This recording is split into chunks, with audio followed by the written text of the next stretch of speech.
Alright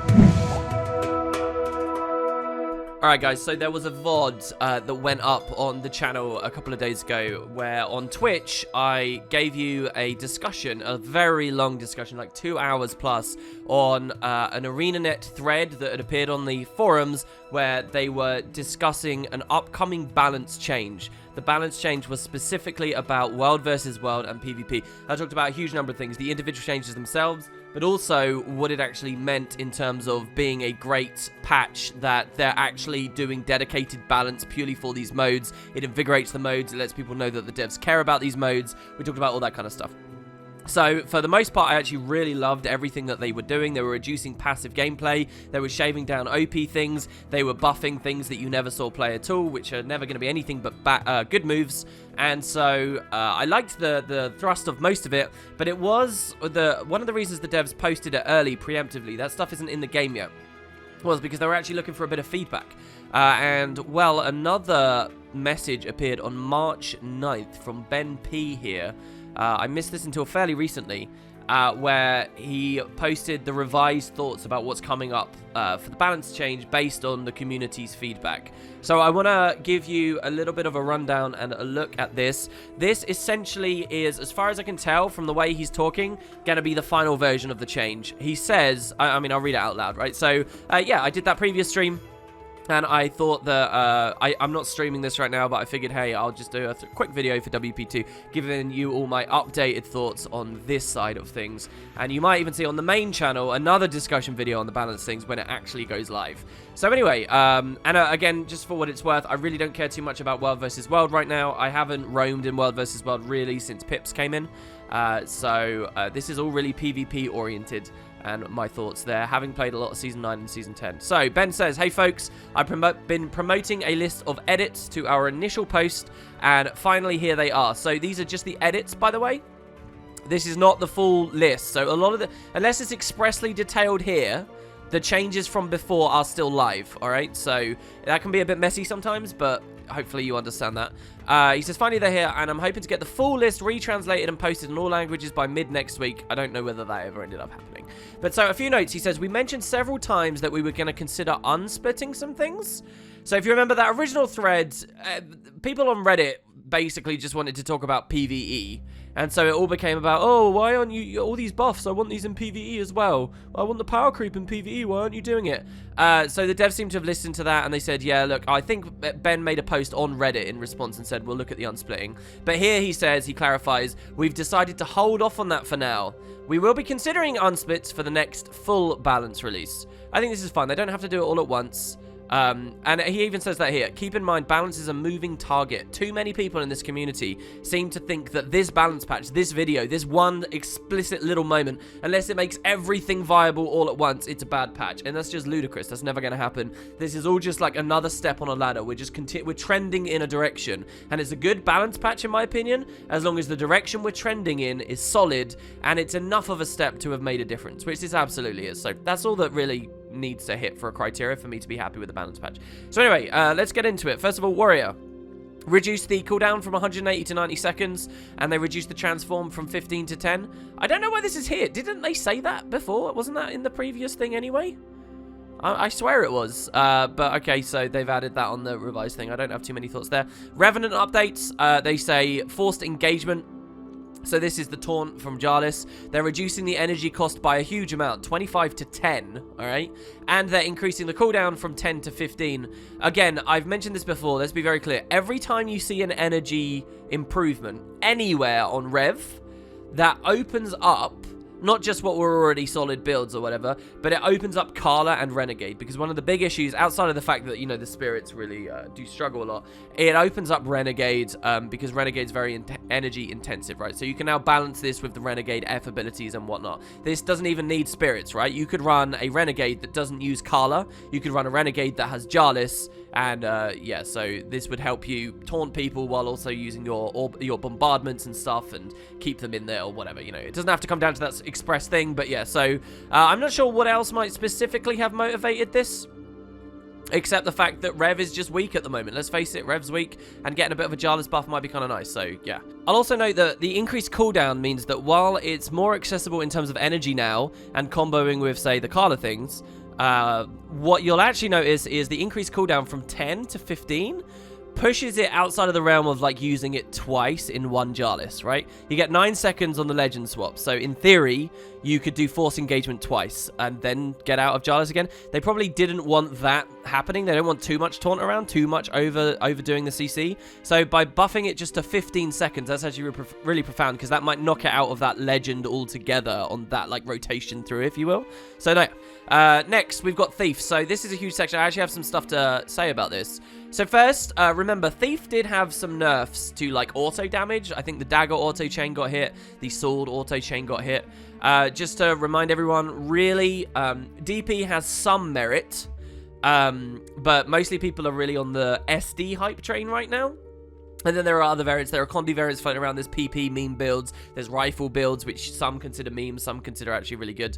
But really, the main thing is about SD. And immediately we sent a patch here with SD. Lastness Strike. I love this change. Just because... I don't necessarily like this change in that I think Thief needs nerfing right now. I actually think that the general strength of Thief at the moment is sort of on par. So then they nerf the meta spec and it's sort of like it drains it down. We'll talk about some other stuff in a second. But specifically the power on Lastness. Lastness is an unblockable, fairly spammable, boon-ripping ability with a major coefficient on it. I think all that other stuff means it doesn't need to hit as hard as it does. So I'm actually kind of happy with this 15%. There's nothing worse than dying to Lastness while you're blocking. Warriors will feel that pain. I certainly feel that pain at the moment because of... playing a fresh air early and relying on Arcane Shield for some of my sustain. There's even other, like, block-reliant things, like DH. You can look at this as a slight buff to DH and things like that. You've got to consider, right? So it's not that I'm saying DH will be viable, but I think the unblockable stuff you have to be careful about. And I'm happy to see that if they are going to touch SD Thief, it's on the Lastness there.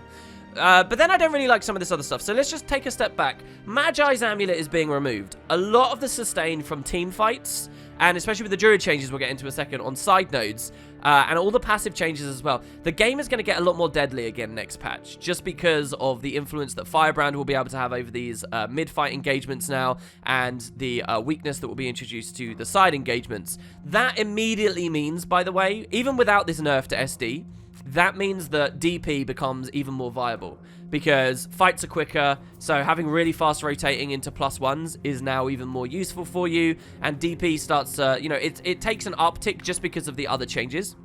So dropping this down as well, I actually think that those things together, you might actually see a much stronger balance between do I want to go DP or SD. But then they also were talking about these buffs, right? So Heartseeker was going to get a big buff if you landed it in those crucial zones. Shadow Shot was going to get a buff. That was an initiative improvement, wasn't it? Infiltrator Strike, I can't quite remember. I actually think that this was okay, especially the Heartseeker one I was looking forward to. I think it might have just given that last little bit that DP could have had, and we would have seen a nice balance between the two. Perhaps the devs have decided, though, that it was going to swing too much in the favor of DP now, so they have an SD thing that they've dropped in, and they're deciding to not do these buffs. So we'll see. Maybe internally they've figured that out. I wonder what their in-house testing is like as far as Conquest is. Do they have 10 genuinely skilled devs that can do, you know, play a variety of specs and test matches, or are they purely relying on the ears of the community? I don't know. There's a lot of people in this thread that's saying, yeah, Thief's OP, it doesn't deserve these buffs. I think DP could have enjoyed some of these, but with the broader changes, maybe this is sort of not as bad as it looks. Moving on as well, Swindler's Equilibrium. So this is the trait that means a thief can steal, and then they score an evade, and they can steal again.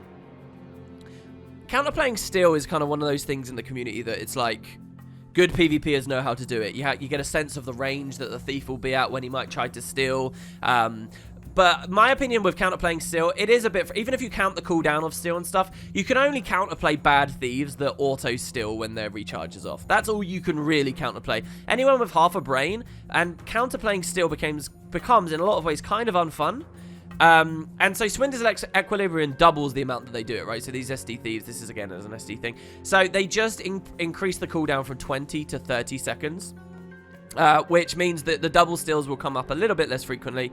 Again, if this appeared as a an item or as a tooltip on their buff bar, showing you that Swinder's Equilibrium had just been procced and they got their double steal, or it was ready to be procced, I think that would be really nice. As they increase the cooldown of this, it just, makes me want to be able to actually see much better. So what, now I have to count the cooldown of an actual steal and the Swinder's Equilibrium? I just don't know about it. But anyway, I think the general trend of this change is nice. So that's my impressions there. Moving on, let's go on to Ranger. Ranger gets hit hard here. Ranger had already been hit quite hard. I talked about a few things before. And it's another load of nerfs here. I'm very concerned now that they've gone too far with Ranger. I don't want them to go to... As much as the existence of Ranger frustrates me, I like that we have a bit of back and forth right now when it comes to side nodes. Do you take a Warrior? Do you take a Druid? Or Spellbreaker Druid? And do we... how do we balance that into our comp? I think that's nice, right? And it is a bit of build diversity. You hit Ranger too hard and it literally just will be Spellbreakers. Even with the Spellbreaker nerfs, right? To their auto injure pain and stuff. Even with those, this is still it's too much on Ranger, I think. I'm scared. That's what I'm scared of. So that's what my mind is on. I'm not going to say definitively, obviously. I think anyone would be fooled too. But let's go through them. So Seed of Life, this is their cleanse. This they can do a little bit less frequently. I think with regard to how CA works, I'm not sure how much the rotation really is too dependent on this. But this basically might help them a little bit more face tank when they absolutely have to in large engagements, when they have to hold the node against a Scourge or something. But as far as the side fights, I don't actually know how much this will affect. Do Rangers or Druids really sit there just spamming Seed of Life? They utilize the cleanse on going into CA a lot. But you're going to run out eventually. So anyway, that's one thing. But moving on, we get Rejuvenating Ties. They get less healing. Solar Beam. Reduce the damage by 17%. Wasn't this listed before? So this is their auto. I already noted in that other video that dropping their auto damage was something I was enjoying. A lot of people don't consider this, but this isn't just about the pressure that the auto does, but it's about their building CA. So they get CA slower now, and then the CA nerfs themselves as well are landing on top of that. There's another thing we'll see in a second. So CA itself, the cooldown goes from 15 to 20. This was listed already. Maybe have they changed the numbers? I'm pretty sure we already saw that, didn't we? CA goes from 15 to 20. Maybe they removed the world versus world aspect.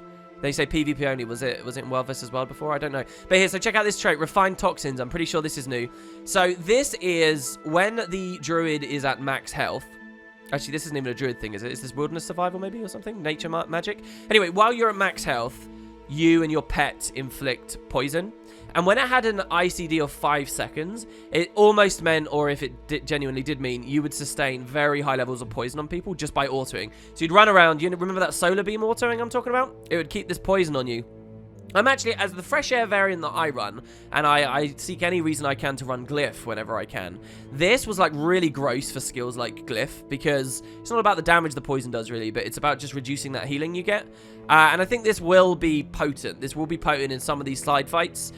So this is way less poison that I have on there now. 1/3 less poison, and that's really good for sort of these sustain each side engagements. I think this is actually a really cool nerf. I like this one in terms of rating them down. It's just everything on top. You know, if I was going to choose the nerfs to hit Druid, this would be one I'd choose. Would I choose all of them at once? I don't know. Rugged Growth, they reduce their healing by 50%. Grace of the Land, they reduce might. I don't think people really run... Do people run Grace much? Frankly, I think you find most Druids weren't running this. They were running Entangling Roots or the goddamn Blind thing. But anyway, they reduce the might stacks from 3 to 2. Again, I think that sort of they want might to be a bit more spiky. You saw in the other thing, stuff like Blood is Power is now super powerful for Great Justice is super powerful, but sort of passive rolling might stuff tends to have been hit, and I think this might just be a trend on that. I don't know. I'm trying to decipher a little bit there. Fortifying Bond, they reduce the might stacks. We Healers 1, they've reduced their might stacks. Fresh Reinforcement, they removed their might stacks. There was already a block on the previous list of massive might stack reduction. And again, this really reduces their 1v1 potential. Less might, less damage, less CA, less capability. Like, you need a certain threshold of damage. As much as I quite like this, because this is less might for the pet as well, right? And I do think that they're too sustaining for the amount of damage they do. But again, I don't want them to kill it completely, and that's what's on my mind. Maybe you guys can talk about in the comments there. Did they kill it completely? So yeah, anyway, let's move on. We got Engineer. They reduced the first auto in Photon Forge. The other autos are still super strong, but they don't want you slamming you. A 40% reduction on the original auto, so you've really got to land the later aspects of the chain. You've got to get multiple attacks in a row landing. I kind of like that. I actually want to see all the chain skills sort of trend in this direction. That's cool. Hollow Leap, they reduce the damage by 17%. I don't know why they do this. Hollow Leap's like such a beautifully telegraphed skill from stealth when it's visible. It's a really fun skill to dodge. I suppose it's a very powerful skill because it's a gap close too, but I don't know. They could have left this, couldn't they? They could have left this. But hey, so they do a bit less there. I really don't think that these nerfs need to happen with Hollow.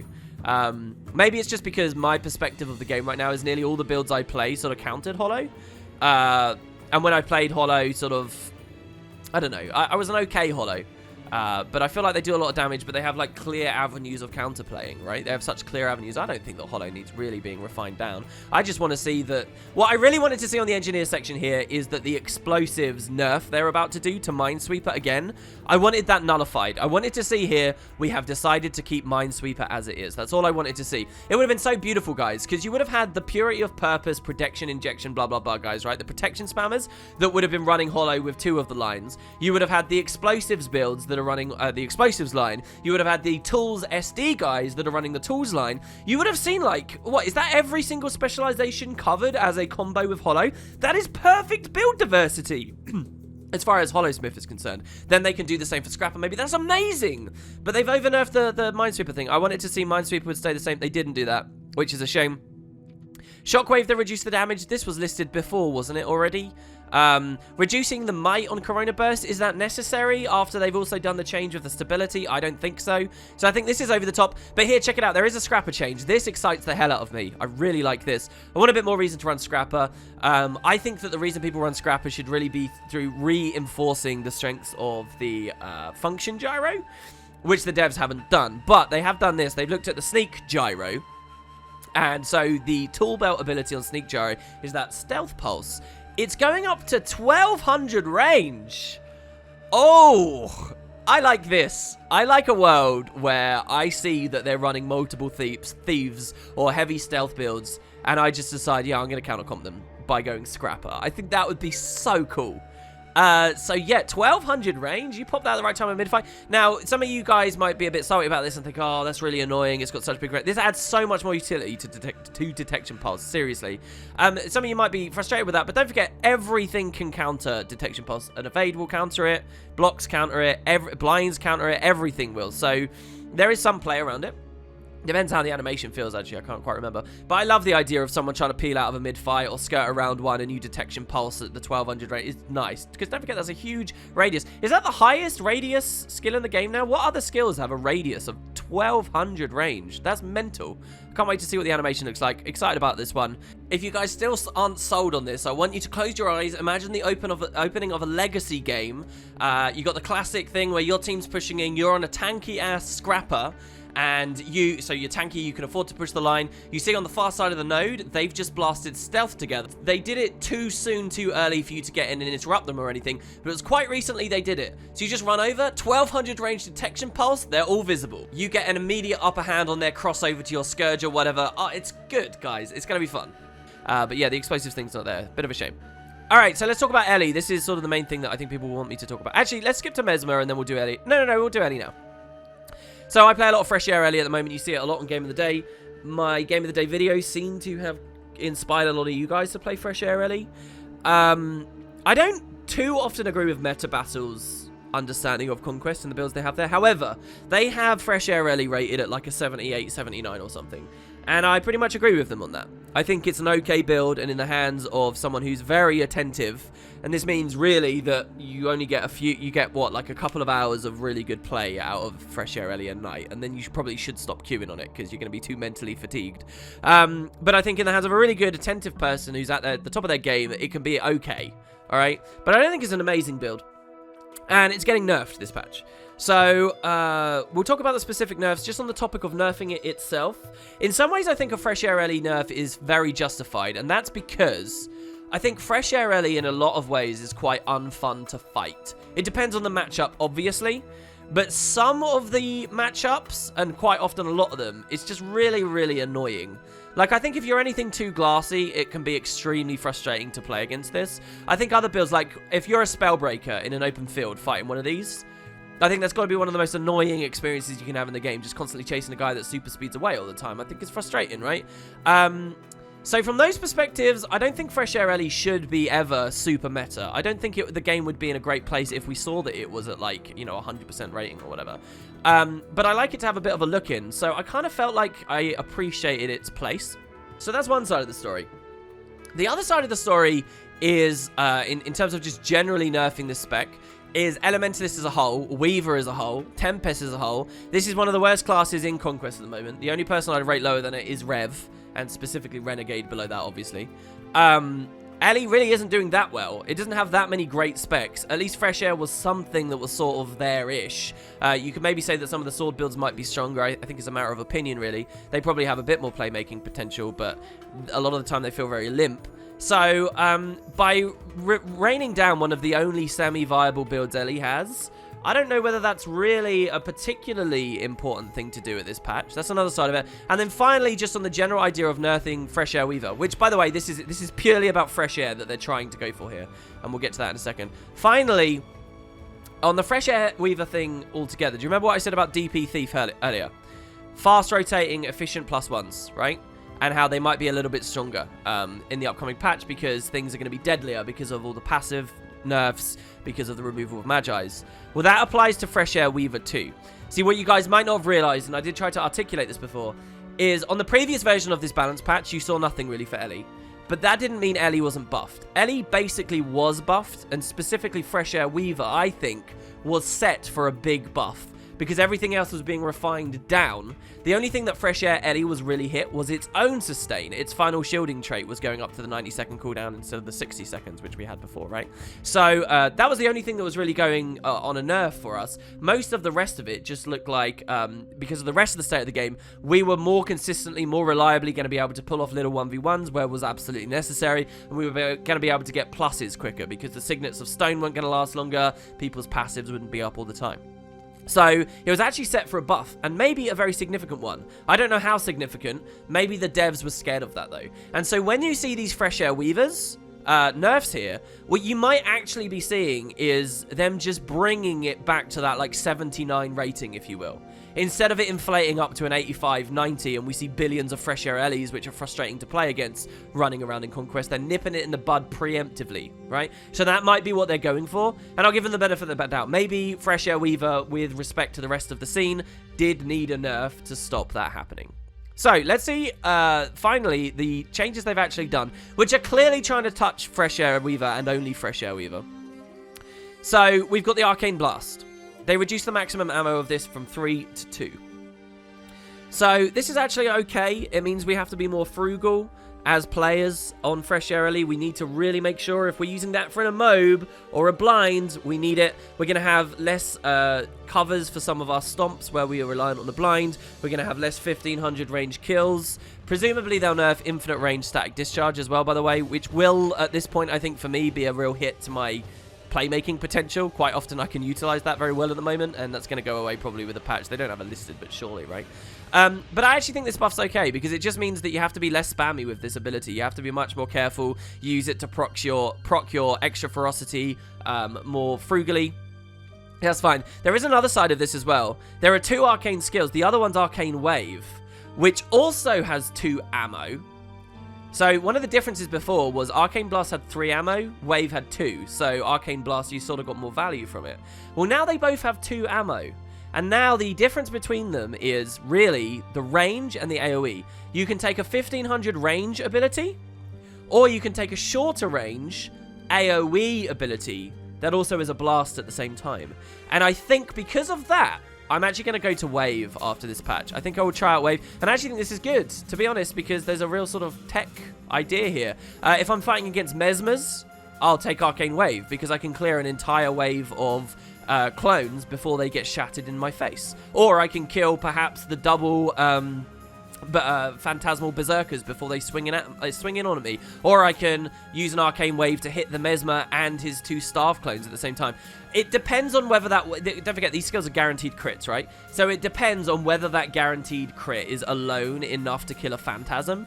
If it's not, Wave will be trash. If it is, we can run Wave. And I actually would implore the devs, if it's not, to refine the sustain ever so slightly of Phantasms down, so that classes have these options and they can do these things to clear these things out. If they refine the sustain of Phantasms just enough that they will be globaled by these abilities, and maybe make a change so that if you kill a Phantasm early, it won't generate a clone anymore, I think nearly all of the visual noise and issues that suddenly appeared with Mesmer would go away. But the devs would need to make those changes, and I don't know what the state will be. So anyway, this is pretty interesting as a change. I actually do think that improves build diversity in terms of the arcane skills you see these Fresh Air Weavers run. They might run the Blast now. And the Blast has playmaking potential too. I can blast water fields. I can blast smoke scale fields. I can give myself stealth and things. So, not that we didn't already have Blast, but an on-demand Blast on your utilities is a lot more useful to you than what it can often be convoluted getting access to Blast as a Weaver, where you sometimes have to rotate through 2 achievements to get stuff. So anyway, yeah, there's that. Then we got the Plasma Beam. So Plasma Beam is like one of your primary bursts. It's your most accessible burst. It's a really strong burst. It's got clear avenues of what play it can make. They're reducing it by a huge amount, 20%, okay? So this is 5 packets of damage, a 20% nerf. It's almost like they've just removed an entire packet of damage from it, except you still have to land all 5 to... So it's a big nerf, in my opinion. This is a big nerf. And I'll talk about this other change down here as well, by the way. So the other thing is Electric Discharge. Reduced the power by 28%. So 28%. This is arguably an even bigger nerf. Electric Discharge affects a huge amount of your damage. Sustained damage, which we have so little of on Fresh Air Weaver. This hits way harder than the Plasma Beam. Plasma Beam is targeting Fresh Air Weaver very specifically and hits that well. This hits too much, in my opinion. It's not that I don't think Fresh Air Weaver might not have deserved the just have a justifiable nerf, but what concerns me here is this is a nerf to all air specialized builds. So like we saw like some people running Air Weavers, running the Lightning Rod trait and stuff. Those guys are getting screwed by this. Core Fresh Air is getting screwed by this, and I don't think that deserves to get screwed either. I think this is over the goddamn top. I think this is actually a bit ridiculous, to be honest. And so I'm not sure that I think they've hit too many different builds with this, and even the Fresh Air Weaver build itself. This is a big damage hit. Okay. So talking about just the idea of reining the damage in together, by the way. Like I said, this could be justified because everyone's going to be a bit squishier this patch. But one thing that we need to consider as a Fresh Air Ellie, okay, is it's a squishy build with no stealth, limited ports, okay? Like, you get your Lightning Flash, really, that's about it.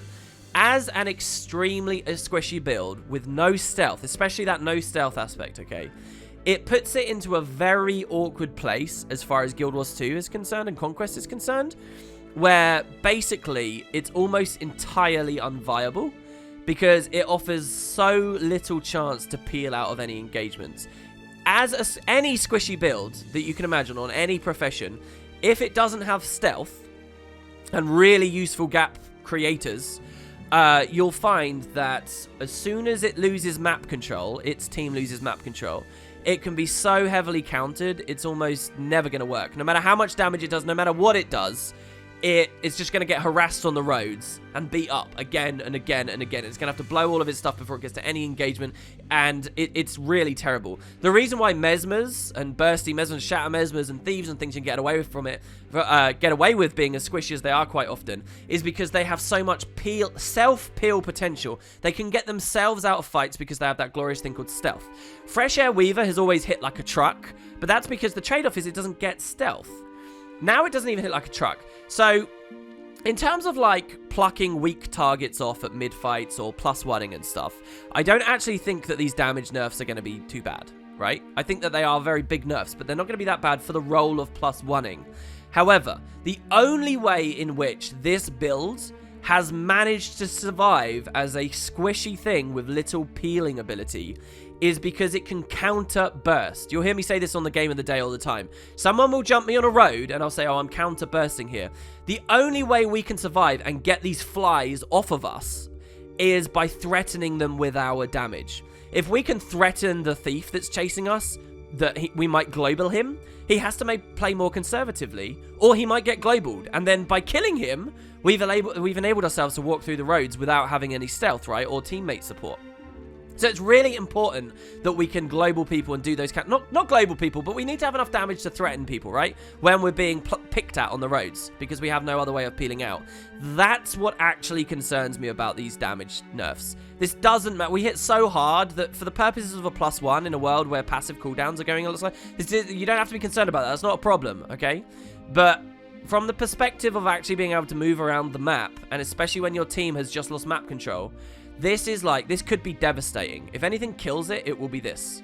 Because if I'm maybe not illustrating this properly still, you have to understand when it comes to really bursty builds like this, it tends to be quite binary, right?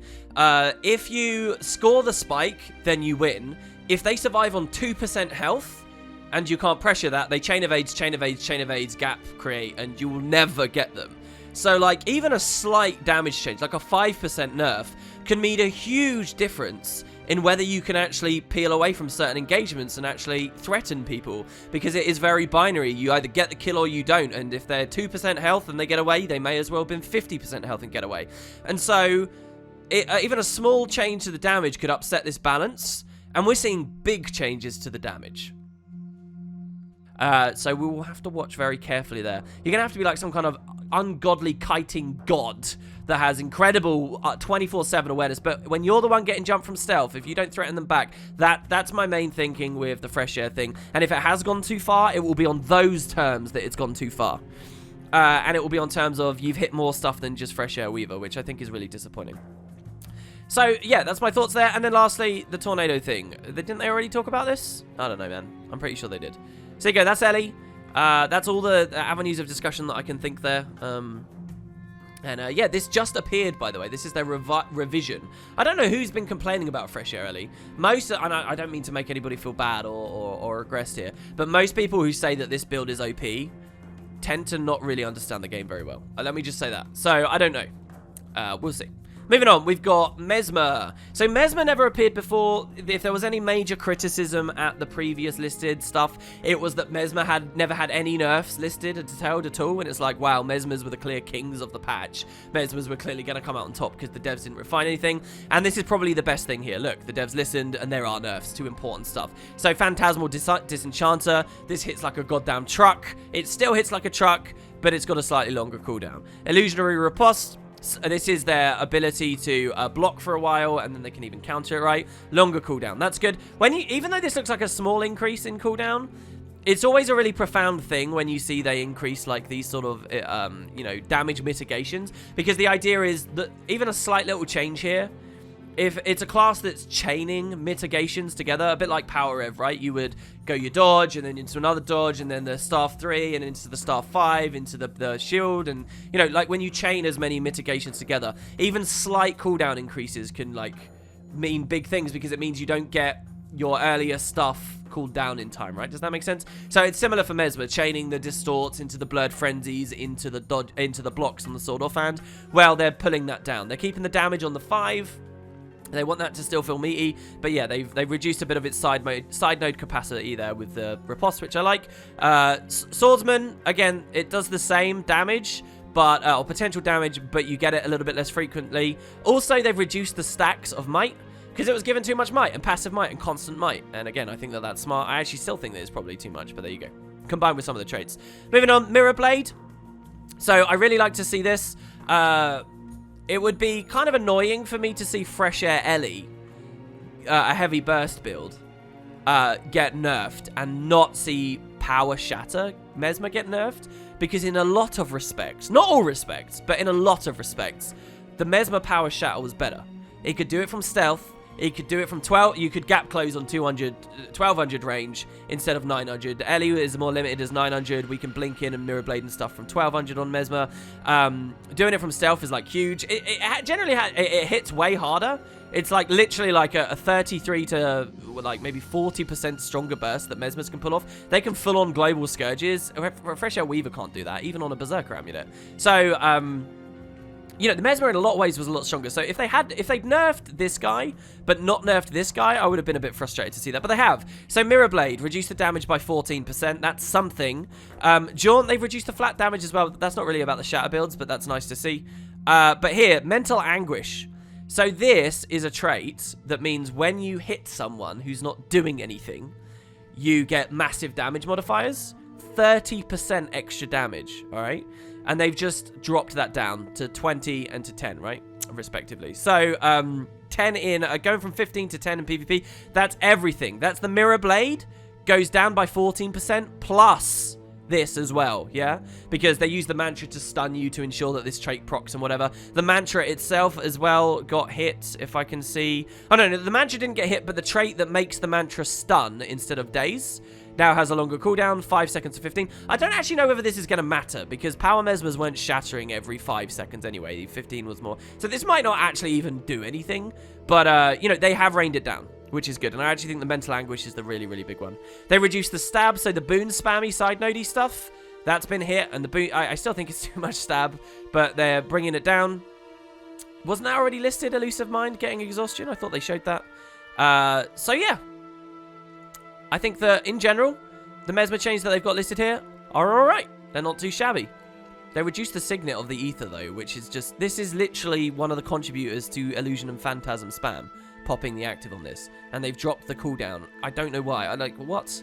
But hey, there you go. So yeah, that's their revisions to the patch notes. That was my little thoughts on what they said. And yeah, like Ben said... oh, maybe it's another of his posts down here. Let's scroll. This is additional changes. And yeah, that's not the full patch, obviously. All the other stuff is still there. And I think he says basically somewhere... Oh, I can't find it. But basically he says, yeah, look, guys, this is it, right? We're not going to keep changing and changing and changing here. We'll put this out and then we'll see more changes later. So there you go. That's just sort of my thoughts. Take them or leave them. Maybe I'm a dumbass and I've got no idea what I'm talking about. But my perspective on PvP and stuff at the moment... I still like the general trend of this. I'm not actually that salty about this. I'm only salty in terms of it seems to reduce viability of builds that they weren't even trying to target. And that, to me, is a no-no. So yeah, there you go, guys. Thanks very much, and I'll see you next time.